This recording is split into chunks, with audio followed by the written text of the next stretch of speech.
In today's episode of Make Your Mark, we're focusing on making great content. And joining me to make this particular content great is MiDNiTE, the director of content for Minnesota RØKKR and Version1. I guess Yes. the role spreads across both, right? Yep, absolutely. First question, how are you doing today? Second question, how do you manage that workload? Because there's quite a lot of teams over at Version1 now, right? Yeah, no, I mean, so today's good. I'm here in Minnesota. It's finally getting warm over here. I don't know how it is over in the UK if it's getting warm, but it's starting to get warm. The green is coming out on the trees and it's feeling pretty good. And so yeah, I appreciate you having me on, and I hope you're doing well as well. So to manage workload, I mean, yeah, That's it's mad. a lot. It's interesting because I did come in, in the history of, version 1. It wasn't even effectively called that at that time when I got onboarded. But I came in as the second employee, and it's a well supported startup, but it is still a startup. I've had you know, had the pleasure of watching all of our current employees kind of come on board and see their journeys and see them grow. And so it went from, I was more than the director of content for, both the brands. It was you're also the podcast talent, you're also the producer, you're also, getting full productions ready to go. Like there's just so much to do at a startup. And so Mm-hmm. I found it to be really rewarding though. And it allowed me to learn really quickly, really fast. Like I wasn't just doing the same exact thing every single day. I was always doing something different. And I think that that's, been really rewarding for me personally. I think I thrive in situations like that. In terms of now, yeah, we have two brands. We've got Minnesota RØKKR, obviously the Call of Duty team. You've got Version 1.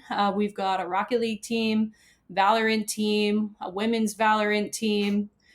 We've we've got a whole host of teams going on. We do have 6 content creators as well that I actually directly manage. Now that we have been able to hire more people, we have close to 40 full-time employees. I'm able to focus a bit more on our content creators and what we're trying to do in that realm. So yeah, that's what I do. I am busy, but hey, I have a good time with it. It's every day is fun and different. And you've got GaryVee in like the ownership group above, right? So Yep. So we're owned by the Wilf family, who actually also owns the Minnesota Vikings and a couple other big name IP. GaryVee is a minority owner, but he's definitely an owner. He's actually VCon is happening in Minnesota here in about a week or week and a half. So we'll actually have Gary in HQ, and we're pretty excited to see him again and see how he's been doing. because he's like the borderline like king of content, isn't he? He churns out everything, and everything could be content for him. Like he's like just records his life, and that's that. So have you had any conversations with him and be like, mate, how the hell am I staying on top of all of this content? Yeah, no, absolutely. Gary's been amazing to work with. I knew of Gary, long before I even knew Mm. that Minnesota would be buying a Call of Duty League slot.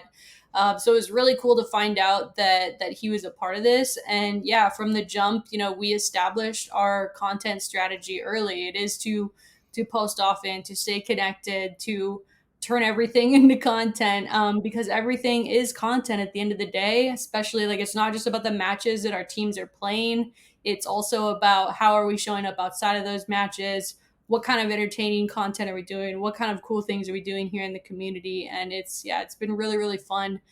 He's got a wild style, and I think it hopefully it shows in what we're able to do with both of our brands. Yeah, I would probably say like the way he goes about some of his content is probably not too like brand safe, but actually it probably suits the potential style of what you can have with like especially like a Call of Duty team or something where it's a 18 plus title anyway and stuff, right? Because did he show up at one of the like home events? Yeah, he was at launch Yeah. weekend.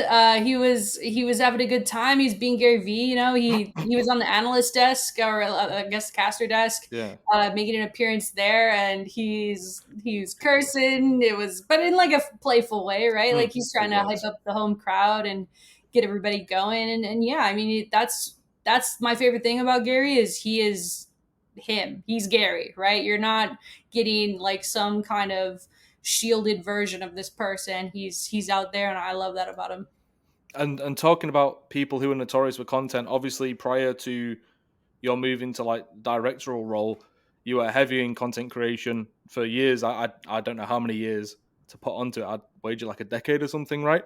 Pretty close, yeah. So before this, I was a content creator with OpTic Gaming. I joined OpTic Gaming in 2010. Originally, I was meant to join and be a part of like a female competitive team for a team called OpTic Girls, and that just did not work out overall. But at the time, I knew that I wanted to do content. So I started doing content. And when inevitably the OpTic Girls team was dissolved from OpTic at the time, Hector said, "We're keeping you on. You're going to do content." So yeah, I did that. I did a lot of YouTube videos. I hate watching them now, but I love doing it back then. I started Twitch streaming in 2013, kind of just after Twitch had come out. And yeah, I got got some good COD timing here and there, but yeah, overall, like I've feel like I've worked a lot in this industry, and I'm looking forward to sticking in it and keep on working hard. But considering you'd done that for such a long time, like, why did you decide to leave that behind and go like working borderline behind the scenes? Obviously, you said you were hosting podcasts and stuff as well, but working behind the scenes at an organization. I believe like location was a part of it, right? Yeah, a little bit. I mean, I think well, so I left OpTic towards the middle-ish of 2019, and subsequently, like a month or two after, like with everything that was going on with OpTic at the time, everybody left, right? And so I knew, like, okay, I've got to leave. I'm done here. I'd moved down to Frisco, Texas, to be with the team. I was down there for almost 2 years, and the unfortunate timeline happened with OpTic. I'm so glad that Hector has it back now and that it's freaking thriving.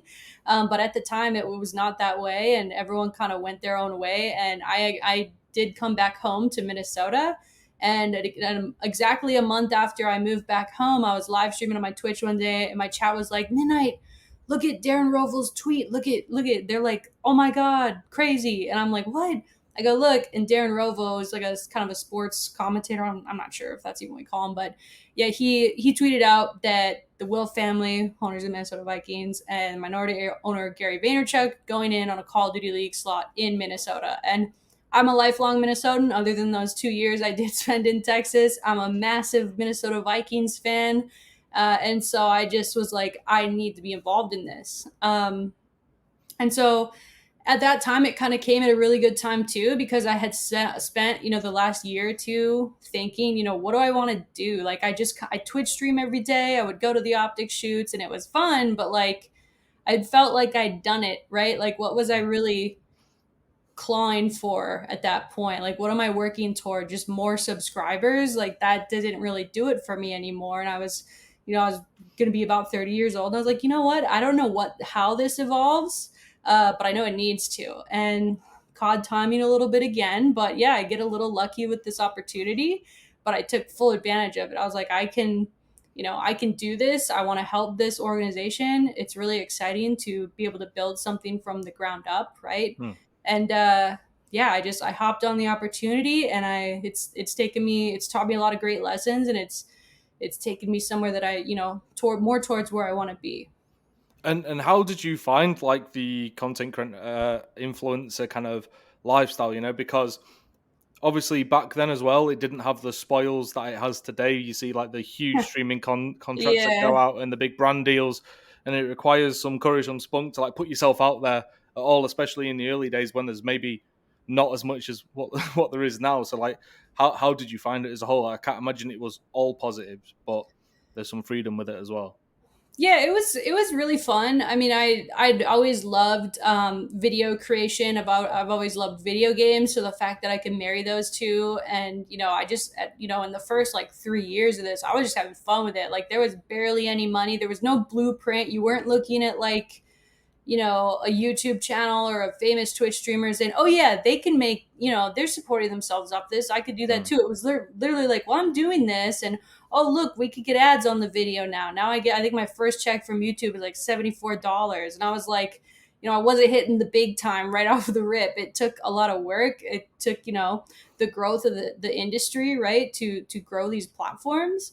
Mm. But eventually, yeah, you do start to see, and then you see the brands coming in. If the viewers are there, the brands come in, and those types of things started to happen. So overall, it was really fun. I got to experience a lot of really fun stuff. I was, I would get invited by certain, game publishers and development studios to go check out what they've been working on, whether it's with Call of Duty or other like shooters, and it was really cool as a gamer my whole life. Just super cool experience. Got to give me opportunity to travel, but at the same time, I just knew, you know, I just felt like I'd done it, right? I felt like I'd exceeded my expectations, and I knew that there's got to be something more that I'm working towards. So overall, content creation is really fun. I'm still doing it. I'm just doing it in kind of a different way and with a more like broad kind of role.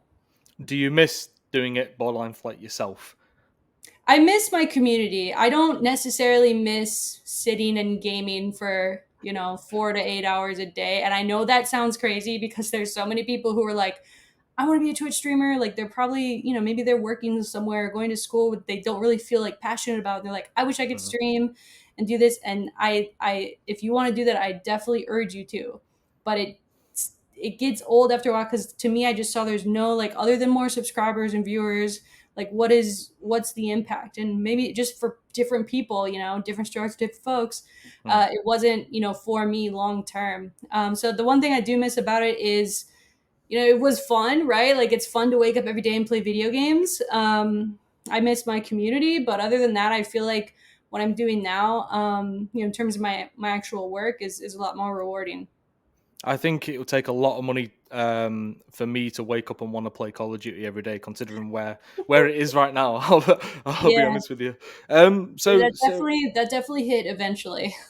yeah, I bet. I mean, I'm a Call of Duty 4 purist, so everything after that, maybe Modern Warfare 2 has been downhill for me.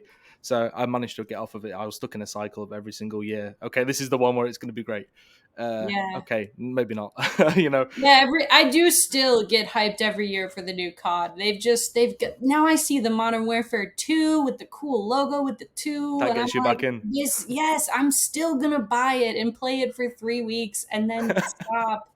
Or maybe I don't know, maybe they'll keep me interested this year, but I'm They'll still have a to Call of Duty remaster sucker. the I love it. original Modern Warfare 2, won't they? I think to make that I happen. don't know. They need to do Black Ops 2 is I will say being I was doing my best like content wise during like Advanced Warfare. I probably would say that was my Hmm. best year. But I got to stream every day during Black Ops 2 and that was amazing because I love that game. It was so good. Everyone was so into it. I love that game. It's always in retrospect as well. Like a lot of people seem to like ghosts now, Right. when at the moment it wasn't necessarily the case. But you said like you were one of the like very first employees of what became like version 1, right? And Rocker. Um, what were the challenges of like creating a content strategy and directing content around a brand that has no history? Because like you almost have to create that history in a sense, right? Yeah, I would say that, I mean, it's challenging in some ways and then in others, not at all, right? The challenge sometimes if you come onto a brand that has very stringent like brand guidelines or you're very much playing like this is your little sandbox, now build me a castle, Mm. right? That's, with version 1, this whole opportunity, I was a little not hesitant, but I was just a little bit nervous because of my most recent experience, obviously seeing how the whole OpTic thing came in. Like now we have new professional sports teams owners coming in. So I was like, okay, how are these, what are these people like? What are they trying to do? Like, what's the mission here? And immediately I knew like our goals aligned, right? Like they knew that they didn't have all the answers coming into esports. And so the challenge was getting them up to speed, which wasn't difficult. It's a little time consuming to get them up to speed on, this is how esports works. Like you don't go hire the general manager, hire the coach, and then bring on your team. You say, hey, really good player, let's make a team. Oh, Mm. you like this coach? Cool, boom. Like that's how Call of Duty works right now. It's still in its infancy, really, if you look at it. And so yeah, I mean, the challenge was getting them up to speed on how esports operates.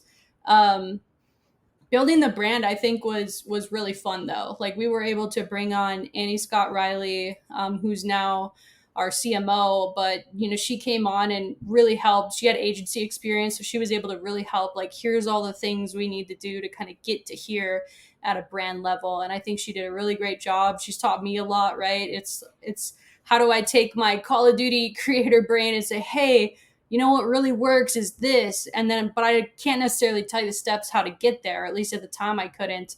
And so to have their infrastructure coming in and experience of, oh, here's how you get those things done, it was really, really cool to see like both their creativity and knowledge of infrastructure coming in with my like, hey, this is how you do it in esports. If you do it this way, you're gonna look tone deaf and stupid, you know? So yeah, I mean, challenges not as many as you would think, I guess, because I love the environment of a startup. Um, and yeah, I would say getting fans interested was also kind of a fear of mine, right? Because when you're a brand new brand, especially when the first team we started was Call of Duty RØKKR, and the players I actually recruited our 4 players. We had Silly Assault, GodRx, Alex. It was a seam, like it was just kind of a wild team, not super popular in terms of like fan bases. Yeah. And so I was actually quite nervous. You know, we're in this new market, Minnesota, in terms of, you know, where these events actually are. We've got these guys who are either newer or they're not going to be like your simps, your scumps, your claysters in terms of fan engagement. But it was actually really, really cool to see the very first Call of Duty League event here in Minneapolis launch weekend. We saw fans like, and they were chanting RØKKR, and I was like, we just made this up 3 months ago. Like, this is crazy. And that's just a testament to the hard work that went into it. And then also, I think, honestly, the community here in Minnesota, you know, Minnesota sports is no joke. Like we love our sports teams. We'll get behind almost any team. And so yeah, I know it's a really long answer, but really, like, truthfully, that was some of the things that I saw as like, oh man, it's a little bumpy, but it turned out all right, which is really cool. We appreciate long answers here because people would rather hear from the guest than me, myself Okay, included. So nice. no, it's appreciated. There's a lot there, but like, it is tough though because building a strategy when you don't have that fan base, like you must be tough. So I imagine a lot of it is done kind of on the fly, like putting something out and then seeing, like testing the waters with it, seeing how that works, and then adapting based on that. I can't imagine you built out like a year's worth of like content strategy straight from the beginning before even, you know, like amassing those first set of fans who are engaging online after the event. Yeah, it was interesting how we had to scale because especially because we did make it a point to want to host that league opening event. Like we really wanted to host launch weekend. We actually went after it, right? It wasn't like, oh dang, we have to do the first event. How are we going to do that? Like it was a challenge that we accepted. And it so the focus wasn't necessarily, okay, what are we going to be doing in a year? It was, okay, how do we make sure this event happens and it starts off really well? Mm. And we ended up doing it with a super lean staff. It was crazy impressive. Even still, like some of the stories we talk about with one another is pretty fun. But from there, because of who we've brought on board, right? You do have your kind of native to esports folks like me, but then you also have people from traditional sports, people from agency backgrounds, people who have all this expertise in marketing, and how we've been able to kind of come together, make sure that we're taking into consideration kind of the traditional way of doing things, but then also making sure that we have in mind, you know, how do you fit that for the esports audience, building in esports, building a new brand in esports. And that's where we've started to be able to really plan much farther out ahead, you know, as we go and as we kind of tack on these different things that define us. Got you. And I have like a bit of a theory, which I think is right, but occasionally like executives in esports disagree with me. Where I say there's essentially no esports audience. That's like saying there's a sports audience, Right. where there are some people who like watching darts, some people who like American football, our football. You know, I was going to say soccer, but it hurts me to say that. But Yeah, you know what I you mean? don't have Like, to say soccer. You don't have to say. no. Trying to appeal to all of those with the same thing is difficult, right? So like that's why you segment. And with esports, I believe it's the same. So like a Call of Duty fan is probably not going to be the same, or like activating towards them and engaging with them is going to be much different than, you know, like a League of Legends fan in China, like For sure. societal norms, the community differences and stuff. And with the company you work for, like expanding as you're saying to Rocket League and Valorant and such, have you found that there are different demands or almost different quirks of the audience and communities of each of the different games and teams that you have? Yeah, for sure. And that's something that, you learn kind of along the way. I do think you do have some people who, like, when I hear esports, I do get excited. I'm like, even if it's all shouts out to Smash, but like I don't really know what I'm watching. It looks No, really yeah, cool. I love it, but I'm not gonna like go super out of I'm still excited for it and excited for them, but I'm not like a super fan of that game, because I to your point, like I do like, certain games that I want to see. And so when you're looking at the different fan bases, you do have some overlap, especially, and this is something that we want to work really hard on to. If you're a fan of version 1 Valorant, hey, version 1 Rocket League is playing, and Rocket League is actually, in my opinion, like super insano fun esport to watch. You can tell what is going on hmm pretty easily. I mean, it's football, as you'd say. And so everyone can kind of understand what's going on there. So there is like the hope that there's some crossover, but as we find out, there are different subsets of communities within those games. And I would say Call of Duty's the most buck wild. It's a little, I wouldn't say older, but definitely like older than a game like Rocket League, for yeah, instance. And yeah, Valorant is ultra competitive, obviously, as a title, but even just the types of people that play those games, they're very competitive. They're very focused on like, well, how do I play better? Like, how, what's the new, like, what's the different strategies that you can, because there's so much that you can deploy in that game. for sure. And so, yeah, it's been really cool to see the difference in just what the community likes, even content wise. Like, if I think each community does, obviously, they like funny, good, entertaining videos. But even within that, the personalities that you have on those teams, they're all different based on the game they play. And I think that they do a good job of reflecting the fan bases that those games have. I that makes sense, and I agree. I think yeah, the one real crossover you'll have among those communities are the teams that they support. Where it seems a lot in esports at the moment, as typically they're fans of players more so than the teams, and I think that makes sense considering it's the players who are the ones that are doing the insane stuff on the server. But over time, when teams build more legacy and stuff, right, like that will convert. Like there's a lot of people who are fans of Simple and in CS:GO, and no matter where he goes, Yep. they're going to follow him. Nadeshot, you saw everyone went well, a lot of OpTic fans and Nadeshot fans went over to 100 Thieves instantly, But over time, if teams do a good job of engaging with an audience, then yeah, they will become, I don't know, like a Manchester United or Dallas Cowboys or something. I'm using American sports that I know nothing about, but like with fierce fan bases that no matter what they do, they'll support. That makes a lot of sense to me. And one thing I've seen recently, I find interesting on like a content and engagement front, is there are more teams now creating like game and team specific channels, both on like Twitter. Like Cloud9 just did it with CS:GO, for example, and then today, as of recording this, TSM launched a Valorant specific YouTube channel, and Team Liquid have got one as well. Like, do you see that making sense for the brands you work with going ahead?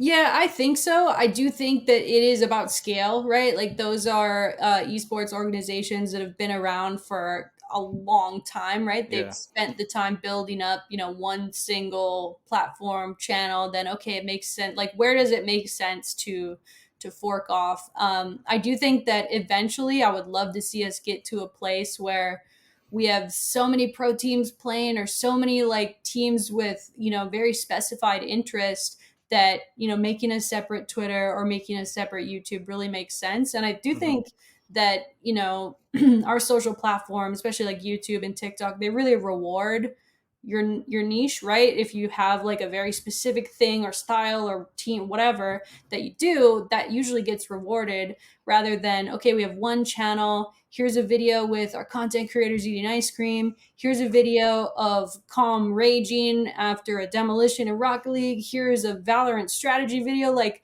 there is a world where those can be relevant for different people, but if you have an audience that's large enough, you can start to really double down on that and go deeper into those things. So, if I'm being honest, I don't think we're there quite yet, in Yeah. terms of like, what I wouldn't want to do is just flood the universe with like, okay, you've got this channel, follow these 10 Twitters to stay up to date with everything we're doing. The hope is that we can get there eventually, but for now, I think we've had good success kind of centralizing everything, because we're still like introducing ourselves in a Hmm. way. I know to me it feels like I've worked here for almost 3 years now, and everybody should know everything because I know everything, but that's not necessarily how it is. So No. I'm just still really excited to build those initial platforms. That makes sense because I imagine even when it comes to attracting potential partners and such, it makes more sense. Say if you're at the 100,000 follower level, it makes more sense to have one account with 100,000 followers than 10 accounts with 10k followers. I imagine that's much more attractive to partners and stuff. And obviously, it then shows how popular the organization is as a whole, somewhat, rather Mhm. than diluting it among so many different brands. Though there are, of course, definite advantages to yes, like siphoning it off and having those niches, which is what I'm interested in seeing now. Which organizations do it? And you are right; it's the ones that have been around for like over a decade at this point. Yeah. That are doing it. It'd be silly if you started an organization yesterday and you have these individual channels straight away. It'd be quite hard for discoverability. Yeah, and it makes it difficult to strategize for that many different things all at once and have those strategies all be successful. I think it's important to us for right now to, focus on what we have or the assets and platforms that we have that we could utilize. I do, like I said, I do foresee it as something that we would potentially consider, and it could be beneficial for the fans, right? To know like, oh, if I'm going to get a little bit more Valorant content if I subscribe to V1 Valorant's YouTube, right? So there's definitely some attractiveness there. Hmm. And you mentioned earlier on about like when you were building out the team originally, didn't potentially have the biggest audience or the best fan engagement. Um, how do you go about getting the best out of players and when it comes to content? Because look, like not everyone's a nade shot who I don't know for some reason he had the knack where he could do both. Like some players are more on the potentially socially awkward side or not as confident side. So like Yeah. how do you go about getting them out of their shells and what is the importance of doing so? Like integrating them into content. Yeah, it is. It's interesting because a lot of these players, they are younger, right? And so maybe all they know is being really good at Call of Duty, and then they instantly went from going to school to now I get paid crazy dollars to play Call of Duty, and I'm really good at it, and this is going to go on forever. Mm. And you definitely don't want to come in buzzkill style, but you do want to let them know, like, hey, for the sustainable, like, let's say you like, do you like this community? Do you like this industry? If you want to do more in it after you're done playing, it's in your best interest. Not even like yes, if you have a player who likes content and they're on your organization, like that is helpful for both, right? But even just taking that out of it, kind of level setting with these guys, like, hey, they all say like, yeah, I want to do content. What they mean is I want to be like Nade Shot, but Yes. they don't necessarily understand how to get there. So it's about helping them understand, like, hey, if you want to be big on Twitch, guess what you need to do? Stream, and you need to do it consistently. And here's how I can help you, right? Like I can give you some tools and some knowledge, but ultimately it's on you to do it and to care about growing that. And why they should care about growing that is, for the longevity of their career in this industry, if that's what they want to do. If they're like, nope, I want to be a player only, I already have my college, whatever, I'm good, like I'll just go do something else after this, that's fine too. You don't, not everybody wants to or is cut out for content creation, but there's so many jobs and things that you can do in this industry because of how much it is growing, that feasibly like any department, I guess, that you'd want to work at, is possible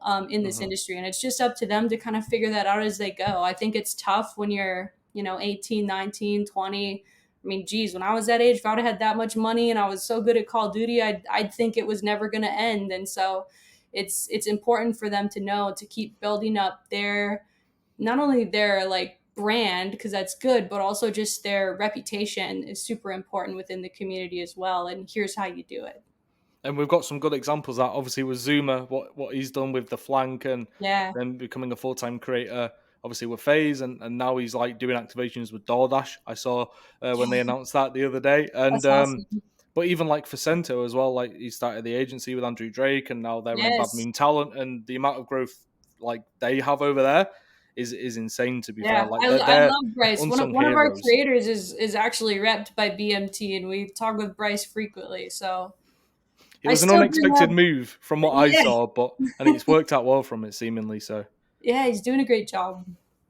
And speaking on creators, you say you've got 6 over at version 1 now, right? So, right, how there are some organizations, I'll name one like Guild that I think they sign or traditionally they have signed creators to say that we have this owned audience and then use that to appeal to sponsors and say like they'll get a big creator, pay them stupid amount for a year and say like we've got 4 million people through this one channel, and obviously that's good for sponsors, potential sponsors and stuff.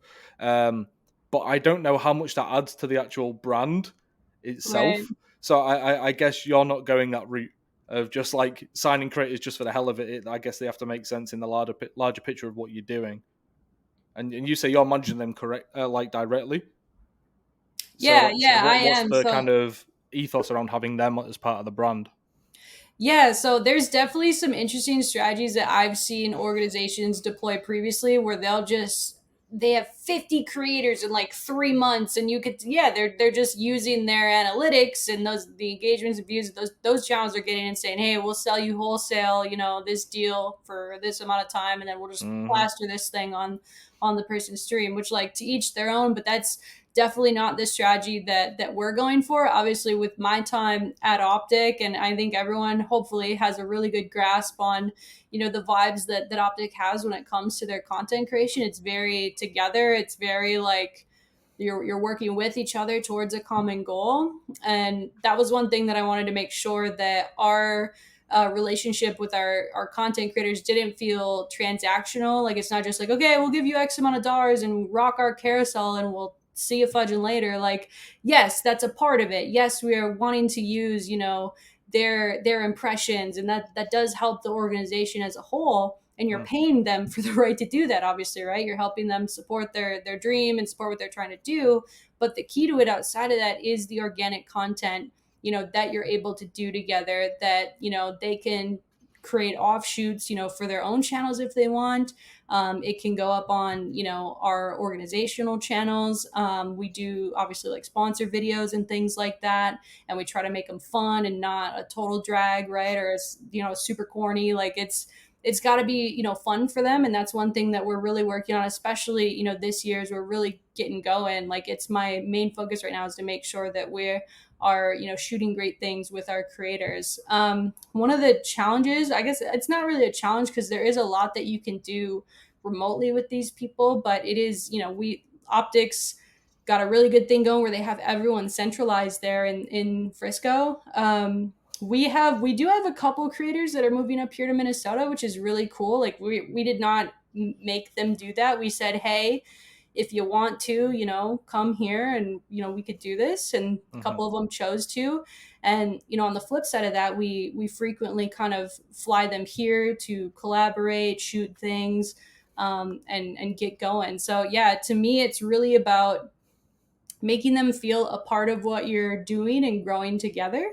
And not just, using them for impressions, which, ultimately they want impressions too. We want impressions, they want impressions, they want to grow, we want to grow. There's a Mm-hmm. lot of really cool ways that we can do that together, and that's what we're trying to do. It can be mutually beneficial beyond just throwing money at each other.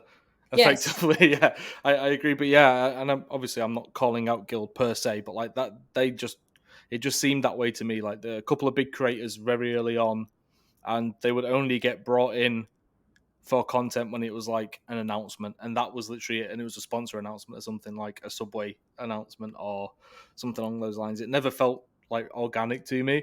I think you can almost see through it when that's the case.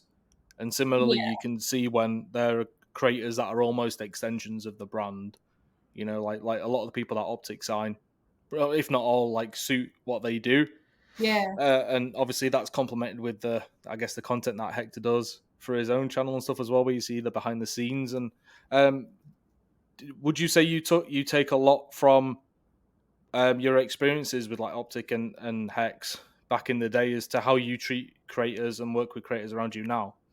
For sure. I think, I mean, when you're looking at Hector and how he interacts with his creators and players, there's definitely a lot of like brotherly, a little bravado, like a lot of bravado, but also like a brother. And I'm hoping that, and that's stuff that happens over time, right? You're not just Right. gonna like, hey, we work together now. I'm your sister, right? Like, it takes time to build that up. And so, yeah, the hope is, after seeing the success that I did at OpTic, and just how even like now, like I said, that Hector has OpTic back and everything's like running really well over there. It's super, super cool to see, because that's like he above anyone, gets it, I think, in this industry. And that's, definitely you can form some takeaways there. So, it's about caring. I think Hector cares, and people can see that, when they're working with him, is that he doesn't see you as an impression. Although, Hmm. like you said, the mutual goal is to get each other impressions. He doesn't look at you like, a number on a spreadsheet somewhere, which I think is really important. For sure, yeah, and that shines through in the content, which then in return makes the content better, I believe, and more engaging, and keeps you probably going back for more if you're into that kind of stuff. So it seems like a win-win strategy. But as you say, you can't force it, and it only comes with time. And you know, like he's been around, and what they've done has taken many, many years. So it'd be hard for a newer organization to try and replicate that. But obviously, what you guys are doing over there is slowly but surely working towards that, and it is cool to see. And just to speak on like the creative side a little bit before we wrap things up, like, do you have like a set thing you do when it comes to like brainstorming and ideation when it comes to like a content series? Because for me, like some people are able to just sit down and think for 10 minutes and come up with something great. Mine will come to me at the weirdest times where I'm like mid bike ride or something like that, and I have to like try and get my phone out and write down notes before I forget, or just as I'm trying to sleep, like something will hit me. Like, do you have any kind of process or routine to for ideation and brainstorming? Yeah, it's a little bit of both. And I would say before I had this position, I was very much the same as you. I couldn't just sit down and be like, okay, from 2:30 to 3, I'm going to think of my strategy for the next Yeah. 6 months. Or like, I'm going No. to think of a podcast idea on Friday. Like, it's very hard to plan. Mm. But I will say that's, one of the great things I love about our team is that we do have kind of regular like brainstorm sessions, and usually they will be like focused, like, hey, the version X Valorant team, the women's team, they're coming up here for this amount of time. We need to think of some cool stuff to do. And I found that when you have, a group of people that you're able to work with, they might say an idea and it's a great idea, but then it makes you, because you're already really you're actively trying, it kind of makes you think of something else, and you say, oh, that reminds me, we could do this with them, here's how it could work. We've seen this work well on other channels. That's a part of it too, is paying attention to what's currently relevant or doing well. But most of it's about just trying to make sure that, you're doing things that the players want to do and the creators, are interested in doing, but that also like will make a really funny, cool video. And so we go into those sessions with that in mind, and kind of bounce off of each other, build on ideas, and really get to a place where we really like the idea. But I will say there is still some times where I'll be just driving along my car and I'm like, oh, dude, if we did this series this way, Mm. let's do that. And then I'll just deploy that, right? It's a little bit of both.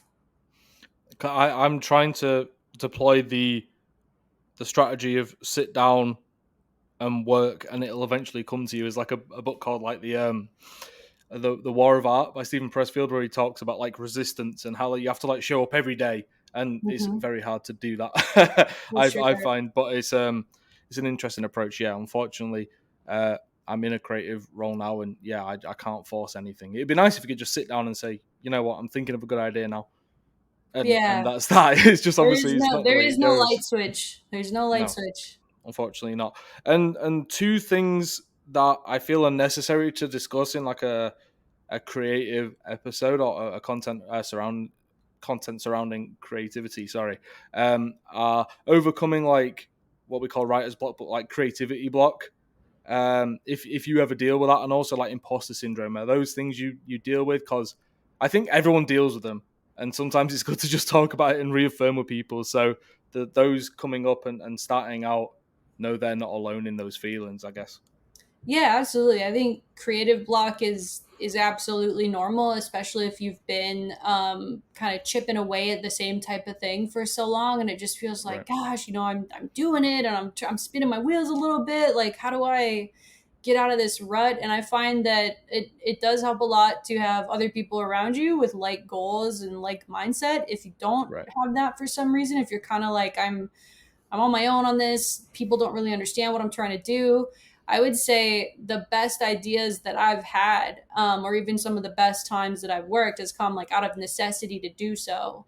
And it's probably not the most healthy thing to say is like apply pressure to yourself and you'll think of something. But sometimes you do need that little push to push you out of that creative rut. And I think it's mostly about not giving up, right? If you're in a creative rut, just it's definitely good to take breaks and like take time away, but also do Mm. make time to creatively spark yourself however you might do that, whether it's like meditation, going out on a walk, listening to certain types of music, doing a art activity that maybe you haven't done in a while. Like get that side of your brain going, and hopefully you'll land on your next great idea. In terms of imposter syndrome, it's a little bit of both. I'm somewhere between having like the biggest ego in the world and then also like thinking I'm not a big deal whatsoever. And most of the time, it Mm. is the latter. Right. I think it's completely normal to have imposter syndrome. There is, I think, a deep insecurity. I won't speak for everyone else, but there's a deep insecurity in me to make sure that I'm doing the best work that I can, and that I don't fail, right? I think this was instilled in me from my content creator days when I wasn't making any money and there wasn't a blueprint to make money. And my dad was like, Right. what the hell are you doing with your life? But it's, there's that insecurity there of like, am I doing enough? Could I do more? And I've always just kind of used that to push me to keep doing well, and reaffirming my belief that I belong right where I am. And I think it's important for people to, not in an obnoxious way, but definitely like celebrate your dubs, right? Like celebrate when you Hmm. win, whether that's completing something you've been wanting to, coming up with that next big idea, like recognizing yourself so that when you're caught up in the minutia of everything, you're not really like looking at the big picture of like, oh, holy shit, I helped launch 2 brands and like find 6 content creators and build a team and build a fan base. What, like, when you're able to contextualize it a little bit more, it hopefully helps. No, that's great. And you said it's probably not too healthy to put pressure on yourself, but like I think it's probably a universal experience where you wait until the last minute with the essay you need to write or the homework you need to do. When everyone was in school and education, it would be like the final hour where you just like come through and find the 1,000 words that you needed or found the energy. So I think like healthy pressure is fine, and self-imposed is probably decent as well. But no, you some great advice in there, and we're gonna wrap things up. But first, I want to give you an opportunity to plug anything or wrap it up however you wish if there's any extra message. Oh, thank you. Yeah, I just want to say, thank you again for having me on. I'm Ashley, aka MiDNiTE. I don't create a ton anymore, but I am still on Twitter at MiDNiTEMN. And then obviously, definitely take a look at Version1 GG on Twitter and at Rocker on Twitter, our two brands. And we're, every day we're grinding here at Version1, and I'm excited for you all to hopefully be along for the journey. Lovely stuff, and links to everything that was just mentioned there will be in the description to make it easy for everyone. Thank you very much for taking the time, MiDNiTE. I really appreciate it, and for speaking to up and coming content creators. We really appreciate that, and we'll see you on the next episode. Cheers.